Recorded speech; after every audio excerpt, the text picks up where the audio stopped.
Regular programming will not be seen at this time, so we may bring you the Mad Magazine TV special.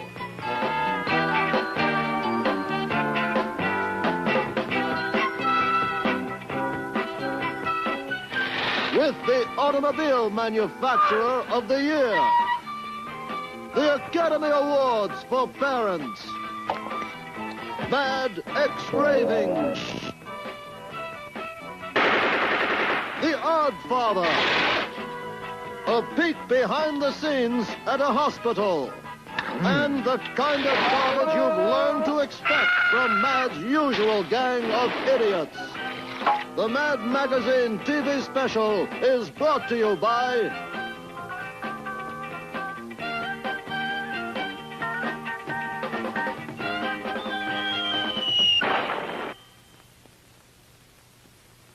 Hello there. I'm Howard K. Bluntly, speaking to you from Detroit, Michigan. We're here for another interview with people who make America great. Our guest today is Mr. Edsel Lemon, the famous industrial tycoon who was recently named as Mad's Auto Manufacturer of the Year. Well, seeing all these new cars rolling out of the plant, I'd assume that business is very good these days, Mr. Lemon. No, business is very rotten these days. Those are last year's cars rolling back into the plant to have their mechanical defects fixed. Some layout, huh? We've got 38,000 men working on the assembly line. 15,000 engineers designing expensive new accessories, and one kid who comes in after school to work on our anti-pollution device. This is the bumper section. Oh. Those men are about to attach a bumper to a car. Well, I had no idea a bumper was so heavy that it takes 6 men to carry it. Oh, no, that's not because it's so heavy. Those 6 men are carrying it as a safety precaution. It's so brittle, if they ever drop it, it'll shatter into a million pieces.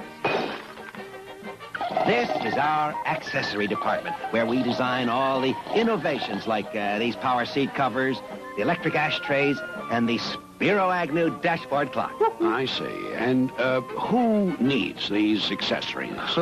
Our dealers. How do you expect them to get rich if they can't sell at least $3,000 worth of accessories to go with every $2,000 car? And that man, I take it, is trying to make some new accessory from transistorized components? No. He's double-checking the fine print in our new car warranty to make sure that everything that could go wrong is always the customer's fault. Hop in, I'll take you over to the proving grounds where we're testing the prototypes of our new models. Fine. Every model prototype must successfully cover this very dangerous obstacle course. Now, the test driver starts the car at the top of that hill there and rolls it nearly 500 feet to the bottom. But I don't see any obstacles. Are you kidding? That's enough of an obstacle. If our prototype can go 500 feet without falling apart, we put it into production. Now, I'd like to show you our safety research department. Well, you've certainly got it in a beautiful building, I must... No, this isn't it. This is our executive indoor golf course. Safety research is over there. This is George. He's working on new safety belts. That's right. As you know, the average car has 2 safety belts in front. Well, we've added 5 more belts. One runs from the dashboard to the rear window, one runs from the engine to the trunk, one runs from the roof to the floorboard, one runs... Those 5 extra belts should really make passengers safe. Oh, who cares about passengers? We're using them to hold the car together. What about the pollution problem, Mr. Lemon? What are you doing about exhaust fumes that foul our air? I'm happy to report that next year we are doing something. We are following the lead of cigarette manufacturers. You mean like putting a filter on the end of the exhaust pipe to trap the dangerous gases? No, like putting a sticker on the side of every car. Breathing in auto exhaust fumes may be hazardous to your health. Then, basically, you don't go along with Henry Ford's idea on automobile production. Who's Henry Ford? Well, he discovered that by keeping the same design year after year, he could afford to sell cars for $300 each. No wonder I never heard of him. I don't associate with commie radicals. Come on, I'll drive you home. Fine. I've been looking at ads for your cars, and I hate to say it, but they're misleading and deceptive. Deceptive? Did you say deceptive? Deceptive. What are you talking about? They say your cars are durable and dependable. You just showed me your cars, and they're neither durable nor dependable. Oh, I know, but what difference does that make? Even if we made good, fast, dependable cars, who'd ever know it when there's no room for them to move anyway? I see what you mean. This is Howard K. Bluntly signing off.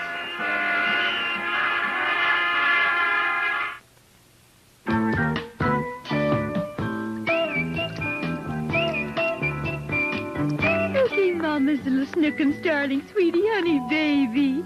Bappy time is over. Time to get dry and ready for Betty Boy.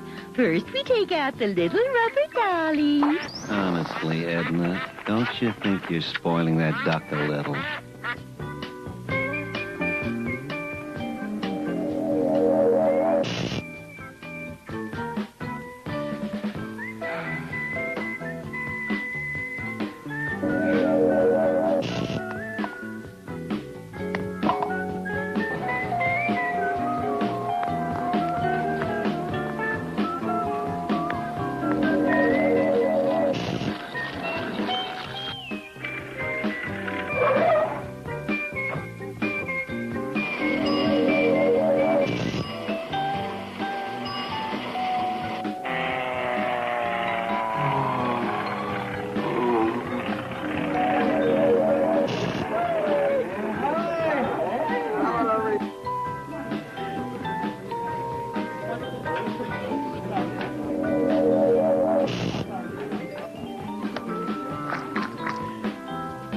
Did you hear about the new trailer camp they opened up about 5 miles down the road? It's a heck of a lot nicer than this place. I'm moving down there. Really?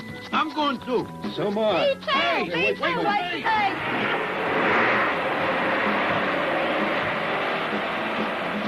Well, there goes the neighborhood. Good Lord. Ooh, this man's been run over by a steamroller. Get him to the hospital, quick.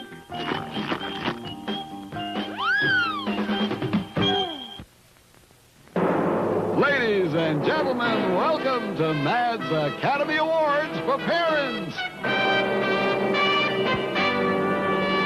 Here in this overstuffed, garishly decorated living room, Mr. and Mrs. Wilbur Nasel, overlooking their other 3.5 uncomfortable rooms, we have gathered to honor those people whose acting performances best illustrate the time-honored and traditional concepts of parenthood. Now, the winner will receive this lovely 14-carat solid gold-plated statuette, the Mommy. And now, on with the show! The nominees are, for Best Supporting Actress in a Teenager's Sloppy Room, Mrs. Elsie Gladbuck for her memorable performance in You're Just Impossible. What do you think I am? Your personal maid? You think all I have to do is pick up after you? Your friends should see how you keep your room. I'll bet their rooms are neat. I'll bet their rooms are clean. I'll bet their rooms are worse. Don't change the subject. It's your room that I'm talking about. For Best Adaptation of an Original Getting Rid of the Kid for the Summer Routine, Mrs. Alice Corker for her heart-rending scene in It's You We're Thinking Of. Darling, your leaving hurts us more than it hurts you. How do you think we'll feel all summer long without our little man around the house? But don't worry about us. We're happy to sacrifice so you can have a wonderful summer at camp. But what if I hate camp? You'll write us all about it while we're in Europe. For Best Original Score in the typical coming late for supper song and dance, Mrs. Hortense Inlay for her inspiring number in I Could Drop Dead for All You Care. What do you care that I sweat all day over a hot stove? You were supposed to be home half an hour ago. Instead of waltzing in late, you should get down on your hands and knees and be grateful you have such a devoted mother. Well, this is the end. For all I care, you can eat your dinner cold. What are we having for dinner? Tuna fish salad. For special effects in the You Kids Today Have No Respect for Money category, Mrs. Phyllis Freeble for her touching performance in Upset? Who's upset? You think it bothers me that you play football in your brand new suit? You think I care that it costs $65 of your father's hard-earned money? You think I'm upset that it'll take $15 or $20 to reweave it? You think I'm disturbed that you disobeyed my orders? You think I'm angry? Gee, Mom, I knew you'd understand. The winner is Mrs. Richard Clouds for her brilliant reversal in I Get No Help Around Here. Who do you think you are, the Queen from Sheba? Is it beneath you to help with the dishes? Are you afraid you'll soil your dainty little hands? Well, from now on, everyone in this house does her share, or else she can move out. Whoopee! I'll move out. Don't you get sarcastic with me, young lady. Well, that's it, folks. As Mad's Academy Awards for parents draw to a close, and the recipients and hopefuls rush for the exit so they can get home quick and start screaming and raving and carrying on, trying to qualify for next year's coveted awards, we bid you all goodbye. Bye!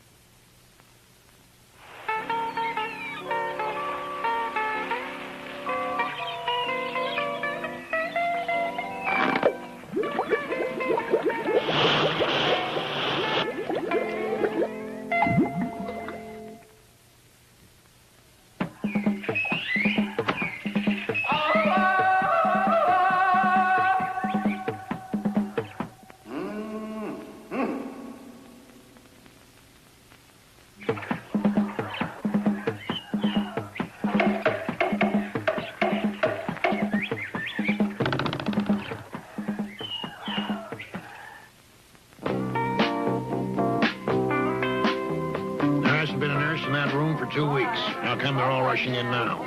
It's tip time. Nurses can smell patients who are checking out a mile away. I guess you're right. 4 of them are from another hospital. The heart patient in 413 just had a serious relapse. What happened? Well, he rang the button over his head for a nurse, and one actually showed up.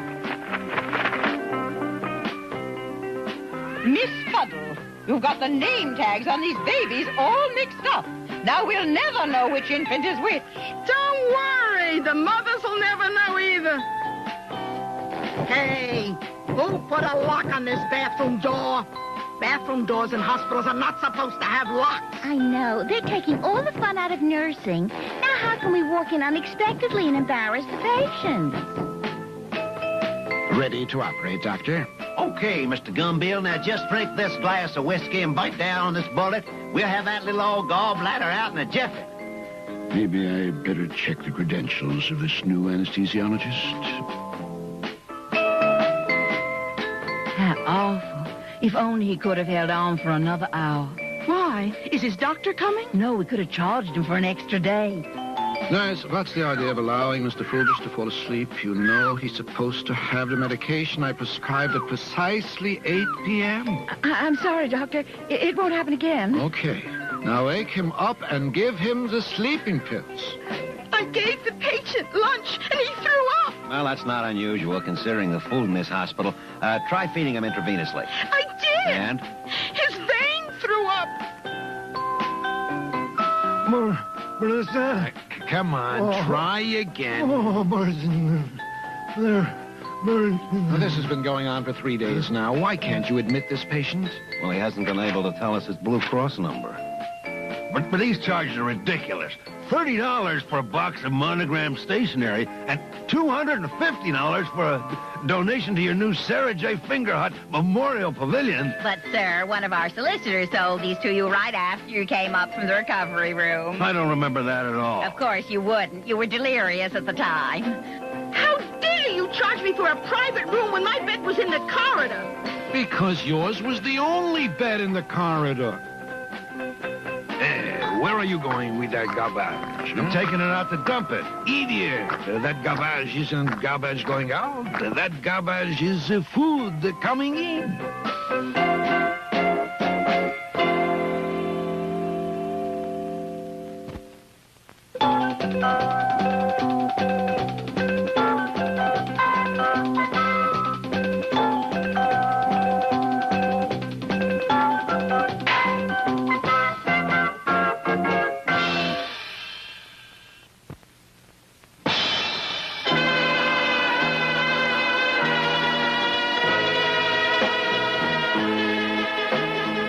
I propose a toast to Don Vito Minestrone, the biggest syndicate leader in the country. Hey, you. I'm with the Syndicate Anti-Defamation League. Don't you know you're not supposed to use the word syndicate in this picture? Oh, sorry. How about a toast to Don Vito Minestrone, the biggest racketeer and miter in the country? That's better. What a fantastic makeup job. How do they ever get him to look so old? I can't believe it's really Marlo Brandon. Oh, yeah, that's Marlo Brandon, all right. Oh, Papa, I'm so happy on my wedding day. Why aren't you happy, too? Why do you look so pained? You think it's easy to see a little girl grow up? You think it's easy to give her away to another man? You think it's easy to talk with 8 pounds of cotton in your cheeks? What's on the agenda today, Haven? There are people waiting to ask favors of you. Okay, bring them in one at a time and have them pay their respects to the Oddfather. This is Mr. Bongiorno. Donna Minestrone, I kneel and kiss your ring. So far, so good. And I grovel at your feet. Not bad. And I lick your left shoe. Okay, now show some respect. Dear and illustrious Oddfather, manipulator of the world, the government's most exalted of the personages, hallowed be thy name. Beautiful. Now what can I do for you on this holy occasion? I want you to rub out the 2 lousy thinks. Okay. Oh, Donna Minestrone, how can I ever thank you? Swear to me on your mother's grave that when I ask you for a favor, you will grant it. Mother's grave? My mother, she isn't dead yet. Just remember that when I ask for a favor. Now crawl out of here, others are waiting. Number 2, who got number 2? This is Angie Maggio. Santa Lucia! Santa Lucia! It's a miracle, a miracle. What's a miracle? I just met the only Italian in the world who can sing. What can I do for you? There's a great part in a new movie that I want, but the producer won't give it to me. Haven, tell the producer to give Mr. Maggio the part or I break his back. Oh, thank you, Oddfather. Santa Lucia! Santa Lucia! Haven, tell Mr. Maggio to stop singing or I break his mouth. I'm worried about Plazzo. I think there's going to be bloodshed between his family and ours. Hey, look at the big car barreling down the street. Maybe it's them. Don't worry, that's not them. Don't worry, that's not them. Now you can worry. Is he dead? Did those 2 hoods in the big black car gun him down? Well, not exactly. When they got within 50 feet of him, a mugger who was stealing a woman's purse ran into the path of a hijacked truck going the wrong way at a one-way street, which swerved into a drug push, a stolen motorcycle, and they all fell on top of him. In other words, he died of natural causes. Natural causes? In New York, that's a natural cause. Hey, wait a minute. He's not dead after all. He's trying to speak. What's he saying? It's hard to tell. He's hurt so bad he's mumbling, so I can't understand him. I got news for you. He talks like that when he's not hurt, too. How's my father, Doc? Well, he's retching, and he's gasping for breath, and he's moaning a lot. He's fighting for his life? No, he's fighting for an Oscar. It's me, Micron. How you been, son? Fine, Pop. I'm engaged to a swell girl. I'm tops of my class at law school, and in my spare time, I work for United Charities. I'm sorry I asked. Oh, Pop, don't start him again. I mean, just because I believe in law and order. Get out of here with your dirty mouth. But, Pop... Get the stranger out. Bring me his sons. Papa, sometimes you get me so angry, I'm afraid I won't be able to control myself. Because you know what I feel like doing right now? I feel like killing you. I feel like killing my own father. Hey, my boy's gonna be all right. Micron, with Pop in a hospital and his gang war going on, we need you. It's time you join a family business. But, Silly, I have great aspirations. I'm going to be a governor or a senator. Listen, kid, if you want to be a big-time criminal like a governor or a senator, you got to start at the bottom and wake yourself up. We want you to meet Plazzo in Charlie's restaurant. The way I see it, Micron, is if your family wants to stay healthy, you better come in on a narcotics deal, huh? Hey, what's the matter? You looking nervous. Me? Oh, no, I'm not Plazzo. Mr. Nervous. I mean, Well, what's with you? Now where you going, huh? Oh, I'll be right back. I just got to go to the gun room. The men's room. I mean, I almost blew it. Oh, boy, am I scared. Now, where did they stash the gun? Maybe left me a message. Hey, here's something written on the wall. Here I sit, broken-hearted. No, that's not it. Ah, got it. Okay, now all I gotta do is remember what they taught me. Walk out calmly, go up to Palazzo, shoot him twice in the head, drop the gun, and leave. That's simple enough. Be calm, be cool, and above all, don't panic! What happened? Some maniac came out of the men's room firing a gun. Looks like he shot everybody in the place. Everybody but Palazzo. How did he get it? From complications brought on by eating too much scungili, veal parmigiani, and lasagna. In other words, he died of natural causes. Natural causes? In an Italian restaurant, that's natural causes. Ah, it's great to have you home again, Papa. And I got good news. Micron took care of Palazzo. My little boy's first killing. I'm so proud of him. Remind me to have his gun bronze. Where's he now? In Sicily, waiting for the heat to die down? No, in the bathroom, waiting for his stomach to die down. Hey, you dumb tomato, how can you serve me this slop? I told you I wanted chicken tetrazzini, pepperoni, ravioli, vermicelli, manicotti. I know. But for breakfast? What's that, Kenny? Golly, beat you up again? That dirty fink, I'll kill him. Hold him till I get there. What? I don't know how. Hit him over the head with a lamp or push him down the stairs. Just don't do anything rash. Why are we following Cindy? Don Minestrone suspects Carly is working for Linguini and may be setting Cindy up. So we gotta protect him and, too late. Poor Cindy. Papa knew it would happen to him one of these days. Papa warned him so many times. You mean that Don was right? Those were Linguini's men in disguise? No, they were real toll collectors. Papa must have told him 1,000 times, never go up to a toll booth with a $20 bill. I call this meeting of all the families because my heart is broken.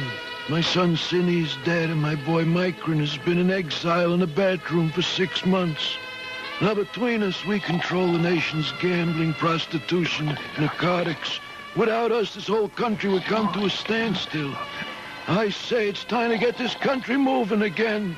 This war must end. We must stop destroying each other and start destroying us plain ordinary citizens again, like normal American businessmen. Agreed? Agreed. Agreed. Yeah, agreed. I got to do that, too. You only have to kiss him. You don't have to marry him. At last, there's no more war between the families, and now I can live to a ripe old age in peace. You chased me, Grandpa? Of course I chase you, Angie, my little grandson. And then we will play some syndicate kiddie games like hide and think and cops and good guys. The odd father is dead. He suffered a heart attack chasing little Angie.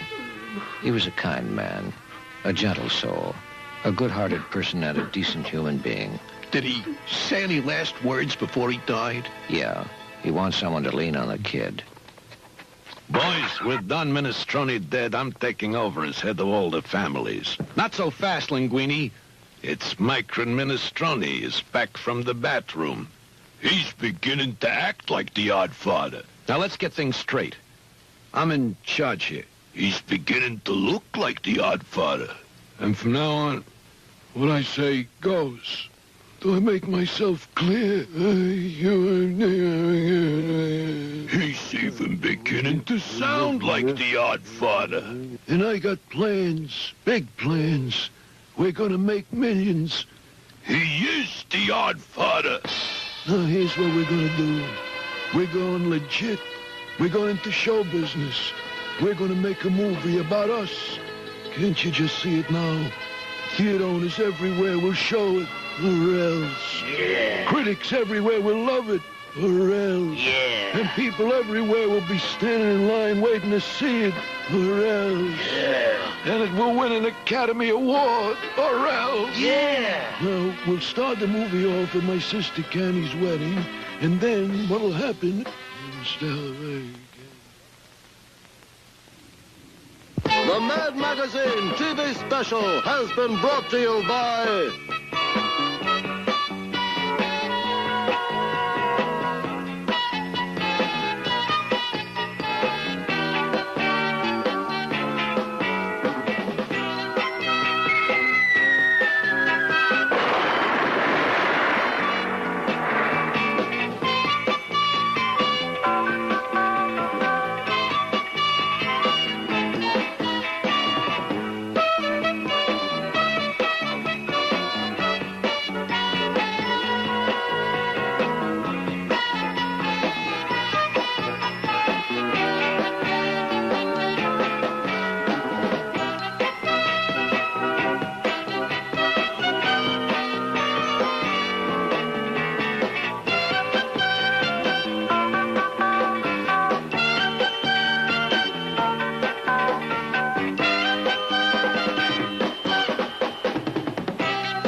collection of trash cannot in any way, shape, or form be interpreted as constructive programming.